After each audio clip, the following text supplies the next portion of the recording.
I've got a serious problem with the religious just flapping their lips and making unsupported claims because it makes them feel good. This is yet another job for Andy Bannister, irrational wackaloon to the rescue. Because he really has no clue what science is, he's got no idea how things work, but he's going to claim that God did it because it's emotionally comforting for him to do so. So let's see Andy try to explain why science works and only prove that he's got no clue how anything works. Why does science work? Because science is based on actual demonstrable observations about the real world from which we can draw testable conclusions that we can continue to refine until it's consistently applicable. Unlike your silly religion that has never produced consistent or testable results. What do I mean by that? You see, we take chemistry and biology and especially physics for granted.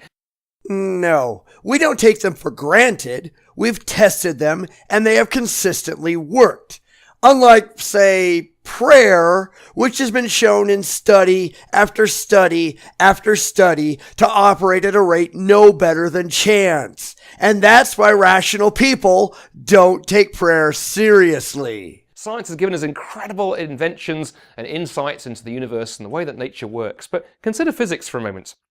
Lying behind physics, the more physics we do, the deeper we peer into the solar system and into the fundamentals of the universe, we discover these incredibly beautiful mathematical equations powering physics, the laws of physics that describe how our universe works. Everything from the orbit of electrons to the formation of galaxies and stars and so on and so forth. And incredibly beautiful equations. In fact, Einstein talked about a beauty in the mathematical equations that power our universe.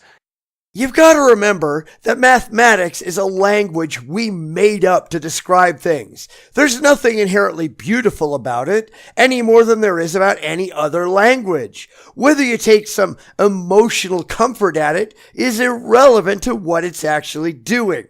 So again, we're right back to irrational appeals to emotion to justifying a logical religious belief based on feelings. Seriously, is anyone surprised?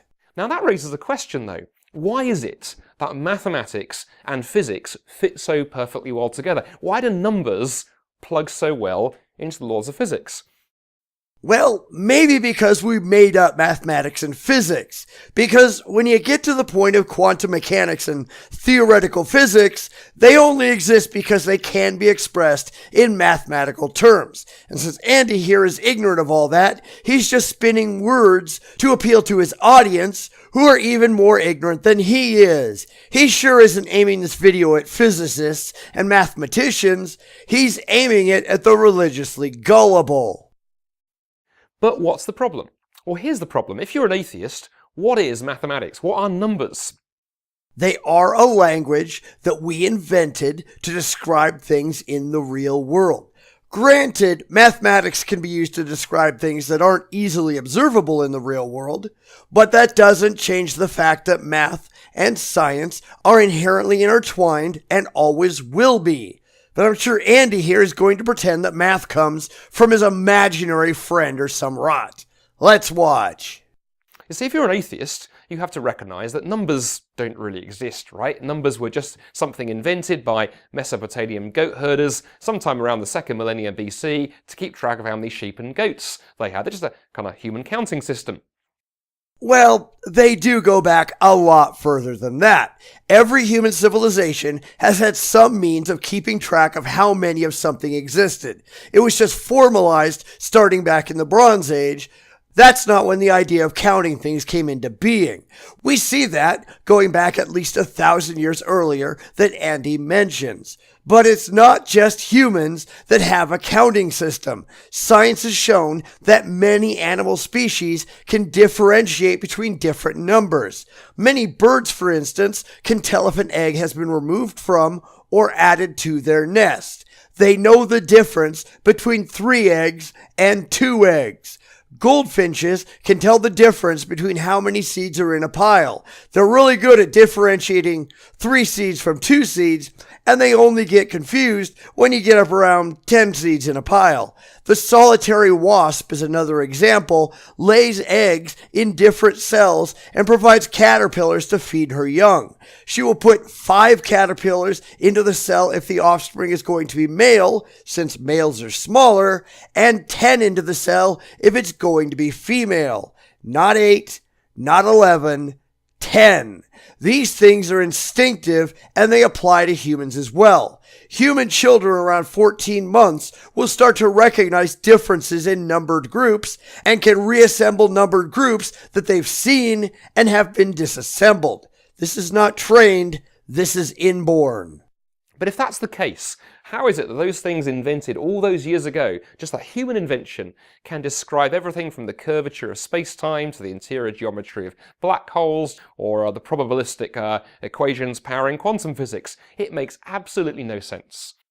Sure it does. We keep modifying mathematics as we need it to describe new things. And because mathematics is descriptive, not proscriptive, all we have to do to describe a new thing is to change the language. How is it that maths and physics fit so well together? Did those goat herders just get very, very lucky?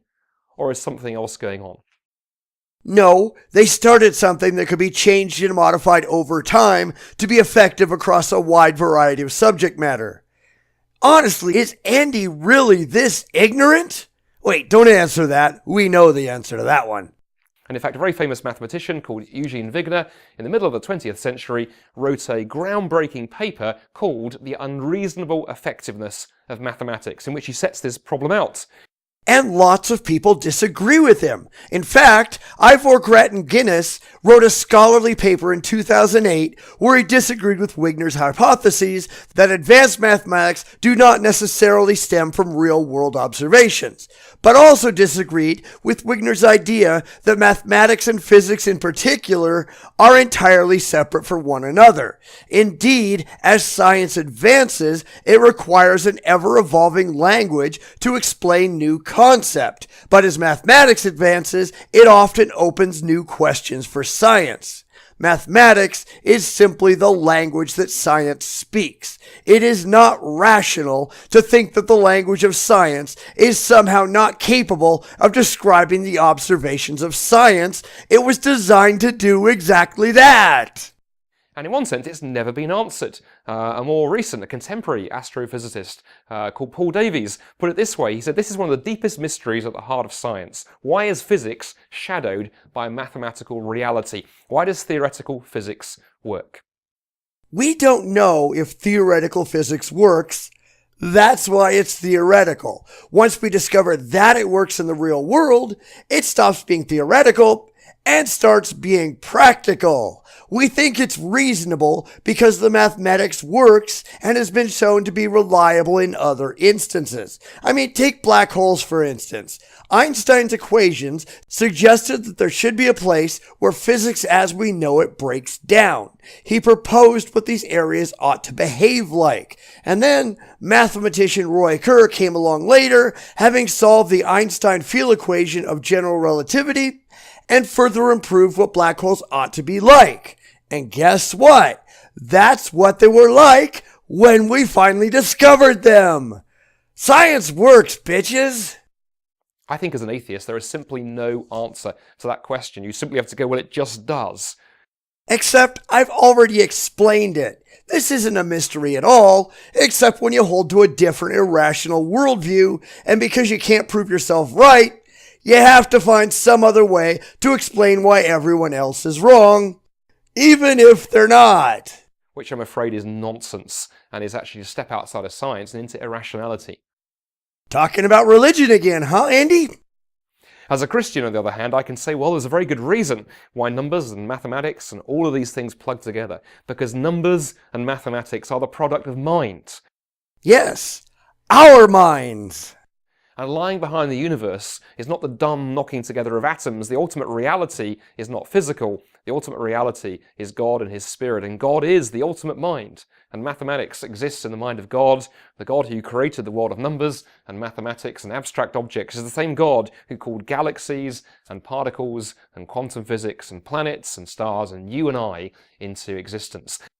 Yeah, sure, whatever you say, Andy. But this is really just Andy pulling things directly out of his rectum and making unsupported and unsupportable claims just because they make him feel good. It's no different than claiming that universe-creating pixies are responsible for mathematics because that's what the believer believes irrationally. Why not? Because you can't just do that any more than you can say, as a Christian, I'm going to yank all this ad hoc explanation that I can't prove is true right out of my butt. Sorry, it doesn't work that way.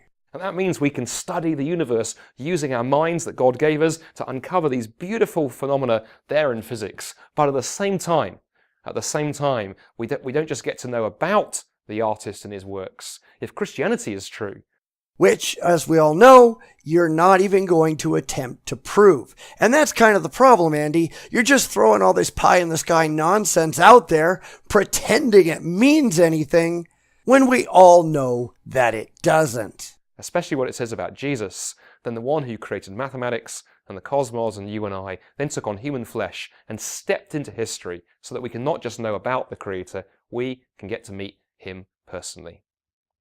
Unsupported religious horse crap is unsupported. Because, let's be honest, Andy's not making this for us. He's making it for people who are even stupider than he is. He doesn't care about reality. He doesn't care about physics. He doesn't care about mathematics. He knows nothing about science.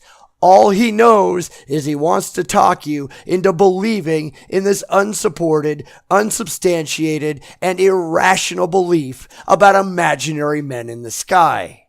And you wonder why he's such a laughingstock.